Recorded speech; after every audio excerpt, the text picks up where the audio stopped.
ان دنوں ایک drama serial کے بہت بچے ہیں. وہ ڈرامہ ہے ترکی کا جس کا نام ہے دیریلیس ارطغرل. ترکی میں اسے ارطغرل بلاتے ہیں, پاکستان میں ارطغرل بھی بلایا جاتا ہے.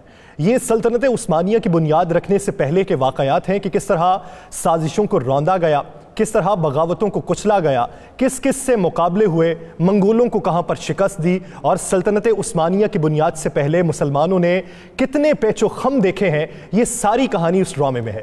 اس ڈرامے کے آنے کے بعد کہا یہ جا رہا ہے کہ اس نے کچھ ہی عرصے میں ہالی ووڈ انڈسٹری کو پیچھے چھوڑ دیا ہے.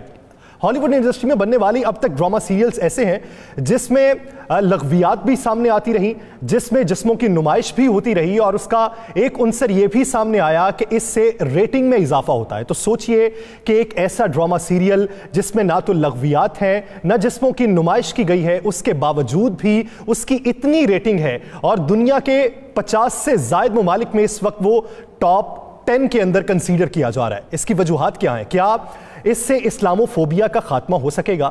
کیا اسلام کا بہترین امیج اجاگر ہو سکے گا؟ بہت سی رائے یہ ہے کہ اس سے اسلام کا امیج اجاگر نہیں ہو رہا بلکہ اسلام کے امیج کو متاثر کیا گیا, جبکہ بہت سے لوگوں کی رائے یہ ہے کہ اس سے اسلام کا بہترین امیج اجاگر ہو رہا ہے. ایسے ڈرامہ سیریل آنے والے دنوں میں چلتے رہنے چاہیے. رانا صاحب, دو طرح کے نظریات ہیں.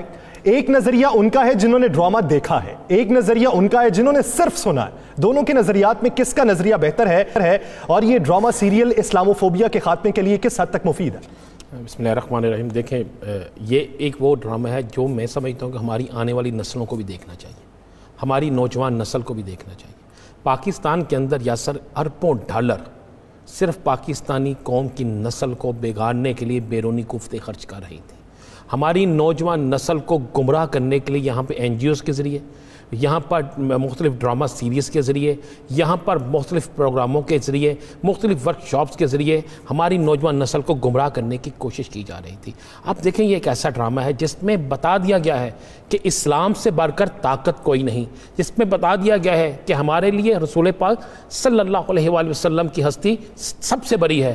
اب جس طرح قرآن پاک میں ہے نا, لقد کان لکم فی رسول اللہ اسوۃ حسنہ, کہ اپنی زندگی کو رسول پاک صلی اللہ علیہ وسلم کی زندگی کے مطابق بسر کرو, تو اس سے بہتر اور کچھ نہیں ہے. اس ڈرامے میں یہ سب کچھ دکھا دیا گیا ہے, اور اس ڈرامے میں وہ نشاندہی بھی کر دی گئی ہے جو آج جس پہ اربوں ڈالر خرچ ہو رہے ہیں نا, جو اربوں ڈالر آج خرچ ہو رہے ہیں پاکستان کے اوپر, تمام مسلم ممالک میں گمراہ کرنے کے لیے, ہمیں آپس میں لڑانے کے لیے, بے حیائی پیدا کرنے کے لیے. کیا نہیں ہو رہا آج کل؟ یہ اس وقت بھی ہو رہا تھا. آپ دیکھیں اس وقت مسلمان حکمرانوں کے وہاں پر کنیزیں کون تھیں, کس طرح ان کو ٹرین کیا جاتا تھا, کتنے پیسے ان پر خرچ کیے جاتے تھے, کس طرح ان محلوں کے اندر جو دوسرے غلام تھے یا فوجی بھرتی کیے جاتے تھے ان پر کتنے ڈالرز اس وقت کے پیسے خرچ کیے جاتے تھے, صرف کس لیے کہ مسلمانوں کو گمراہ کرو, ان کو اسلام سے دور لے کر جاؤ, ان کے خلاف سازشیں کرو, ان کو آپس میں لڑاؤ اور ان کا خاتمہ کر دو. آج وہی وقت ہے یسر, یہ بڑا اچھا فیصلہ ہے جس فیصلے میں یہ ڈرامہ دوبارہ دکھایا جا رہا ہے. دیکھیں, آج پھر وہی وقت آ گیا ہے کہ آج ہماری صفوں کے اندر, ہمارے گھروں میں ڈراموں کی صورت میں, ہمارے موبائلز پر نیٹ آن کریں آپ, فیس بک کی صورت میں, دیگر معاملات میں وہی چیزیں دوبارہ شروع ہو گئی تھی جو ارطغرل کے وقت میں تھی. یعنی ہمیں گمراہ کرنے کے لیے, نوجوان نسل کو گمراہ کرنے کے لیے ہم پر جو لاکھوں نہیں اربوں ڈالر خرچ کیے جا رہے تھے, اسی کام پہ ہو رہے تھے نا. اب یہ جو ڈرامہ, میں تو چیلنج سے کہتا ہوں جی, میں نے ایک دن ڈرامہ, جس دن آپ نے ذکر کیا, میں نے ڈرامہ دیکھنا شروع کیا, اور قسم لے لیں اب گھر جا کے ٹی وی نہیں دیکھتا. اور رانا صاحب, اس میں بچوں سے لے کے بڑوں کی عمر تک کے لوگ, یعنی ہمارے جو گھر والے ہیں یا بڑے جو ہیں, وہ ڈرامہ سیریل دیکھنے پہ اعتقاد نہیں رکھتے. حالانکہ گھر پہ کوئی اگر ڈرامہ دیکھ بھی رہا ہوتا تھا نا تو 2-4 باتیں سنا دیا کرتے تھے, بند کرو, یہ کیا مذاق ہو رہا ہے. لیکن اس وقت بڑے سے لے کے چھوٹے تک ہر کوئی اس میں اتنا محو ہے, نہ ٹائم کا پتہ ہے نہ کھانے پینے کا پتہ ہے, سب اس میں محو ہے. تو کچھ نہ کچھ بات تو اس میں ہے. دیکھیں بڑی اچھی, دیکھیں میرے بچوں نے بھی مجھے کہا, اور کہ جب رسول پاک صلی اللہ علیہ وسلم کا نام لیتے ہیں تو سب اس طرح ہاتھ رکھ کے یہ ادب سے ہو جاتے ہیں, اور جب وہاں پر دیکھتے ہیں کہ برا وقت آنے لگا ہے, آپ دیکھیں ہر مسلمان حکمران جو ہے, کامیاب حکمران, اس کے پیچھے ایک روحانی طاقت ہوتی ہے. روحانی طاقت کون ہوتی ہے؟ وہ طاقت جسے اللہ نے جس کی ڈیوٹی متعین کی ہوتی ہے. تم جا کر اس مسلمان کو بتاؤ کہ تمہارے راستے کیا ہیں, تم نے کس راستے سے چلنا ہے, کس طرح تم نے ہزاروں کے لشکر کو شکست دینی ہے چند لوگوں کے ساتھ. لیکن رانا صاحب آپ شاید ذکر کر رہے ہیں اس کے کردار ابن العربی کے حوالے سے. بالکل, ابن العربی کے حوالے سے بھی سوشل میڈیا پہ آج کل بحث چل رہی ہے, یہ تو سب غلط ہے, یہ تو اسلام کے تشخص کو پامال کیا جا رہا ہے, نئی ہسٹری بنائی. آپ اسی ڈرامے میں دیکھیں وہ حضرت خضر علیہ السلام کا ذکر کرتے ہیں, غلط کہہ رہے ہیں نا, جو علماء کرام کہہ رہے ہیں وہ غلط کہہ رہے ہیں. آپ اس ڈرامے میں دیکھیں, اس ڈرامے کی 35ویں قسط ہے کہ جب وہ ارطغرل بڑا پریشان ہوتا ہے تو آپ یاد کریں کہ وہ ہم عربی جو ہیں وہ آ کے کیا کرتے ہیں, وہ آپ کو اس سے مثال دیتے ہیں کہ حضرت خضر علیہ السلام کی, کہ ان کے اوپر جب وقت آیا وہ آب شفا والا, وہ سارا واقعہ جب انہیں سناتے ہیں. اور یہ کیوں, یہ مجھے نہیں سمجھ آتی. ہمارے علماء کرام اگر ہمیں پہلے دن سے, میں معذرت سے کہہ رہا ہوں, سارے علماء کرام نہیں, چند علماء کرام جو سوشل میڈیا پہ بڑے متحرک ہیں, میں ان سے درخواست کروں گا کہ یہ اسلام کی ایک تاریخ ہے, اس میں یہ وہ ڈرامہ ہے جسے آپ فیملی کے ساتھ بیٹھ کر دیکھ سکتے ہیں. یہ وہ ڈرامہ ہے جو اس وقت میں ہمیں ان قوتوں سے نجات دلا سکتا ہے جو ہماری نوجوان نسل کو اسلام سے, ماں باپ کے رشتے سے, ماں باپ کے رشتے کے تقدس سے دور کر رہے تھے. یہ وہ ڈرامہ ہے. رانا صاحب ایک چھوٹی سی اور بات, ایک اپلیکیشن ہے, اس کے اوپر موویز پڑی ہوتی ہیں, تو اس کے اوپر اگر آپ پہلے کچھ عرصے پہلے جا کے دیکھیں تو سب ہالی ووڈ کے جو ڈرامہ سیریز تھے وہ ٹاپ 10 میں آتے تھے. اس وقت کسی نے کوئی بات نہیں کی, کسی نے کوئی ان پہ فتویٰ نہیں لگایا. لیکن اب ان دنوں میں ٹاپ 10 کے اندر دریلیس ارطغرل کا نام آتا ہے. اب سب باتیں کرنا شروع ہو گئے, اب یہ بھی کہنا شروع ہو گئے کہ ترکی جو ملک ہے وہ خود ایک سیکولر ملک ہے, وہ ہمیں دین کیا سکھائے گا, یہ جو جتنے اس میں ایکٹریس ہیں ان کی زندگی کچھ اور ہے, یہ ہمیں اسلام کیا سکھائے. لیکن زندگی ان کی کیا ہے, وہ اسلام کی بات کر رہے ہیں, ہمیں بھی ماضی دکھا رہے ہیں کہ اے مسلمانوں آپ کیا تھے. آپ کو پتہ ہے اس ڈرامے کو انڈیا کے اندر بین کر دیا گیا.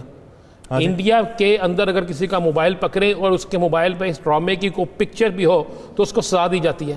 آپ کو پتہ ہے کہ کچھ اسلامی ممالک کے اندر جو برائے نام اسلامی ممالک رہ گئے ہیں, اس ڈرامے پر پابندی لگا دی گئی. کیوں لگا دی گئی؟ یہ ڈرامہ ایک تاریخ ہے.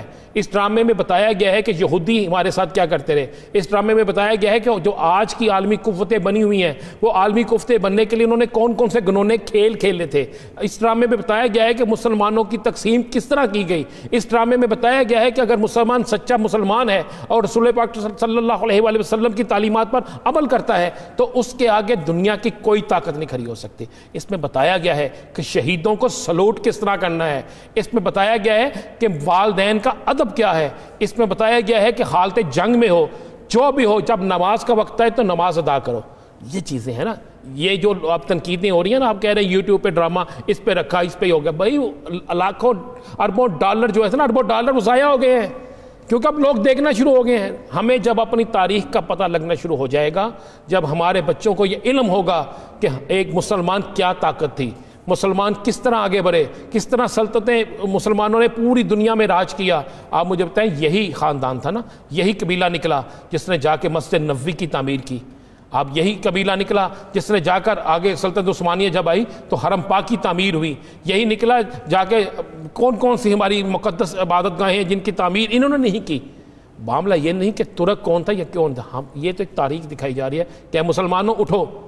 آج چونکہ وقت وہی ہے, یاسر میں پھر کہہ رہا ہوں, آج پھر وہی وقت ہے کہ ہمیں متحد ہونے کا وقت ہے. یعنی سوشل میڈیا کے ذریعے جو ہمیں گمراہ کیا جا رہا ہے نا, اسی وقت طرح پہلے گمراہ کیا جاتا تھا عورتوں کے ذریعے, دیگر مسائل کے ذریعے, وہی سلسلہ شروع ہوا تھا. لیکن الحمدللہ مجھے یقین ہے کہ انشاءاللہ یعنی اختلاف رائے رکھنا ہے تو کم از کم ڈرامہ دیکھ کے اختلاف رائے رکھیے, اوقات پہ بات کیجئے, سنی سنائی باتوں پہ اختلاف مت رکھیے. رانا صاحب آپ کی جانب آؤں گا, جیسا کہ ہاشمی صاحب بھی ذکر کر رہے ہیں کہ پولیٹیکل وکٹمائزیشن ہوتی ہے, تو سوچنے کی بات یہ ہے کہ کیس پاکستان تحریک انصاف کی حکومت میں دوبارہ اوپن ہوا ہے.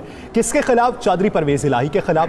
تو وہ تو اتحادی ہے پاکستان تحریک انصاف کے, تو پولیٹیکل وکٹمائزیشن کس کی جانب سے ہو رہی ہے؟ اگر یہ پی ٹی آئی نہیں کروا رہی تو پھر کون کروا رہا؟ لیکن یہ بڑی تشویش کی بات ہے کہ چودھری پرویز الہی اور چودھری شجاعت حسین, مونس الہی, مجھے یاد ہے کہ ان کے خلاف جتنی سخت کارروائی میاں نواز شریف دور میں ہوئی, جتنی زمین ان کے لیے اس وقت تنگ ہوئی اتنی زمین کبھی تنگ نہیں ہوئی.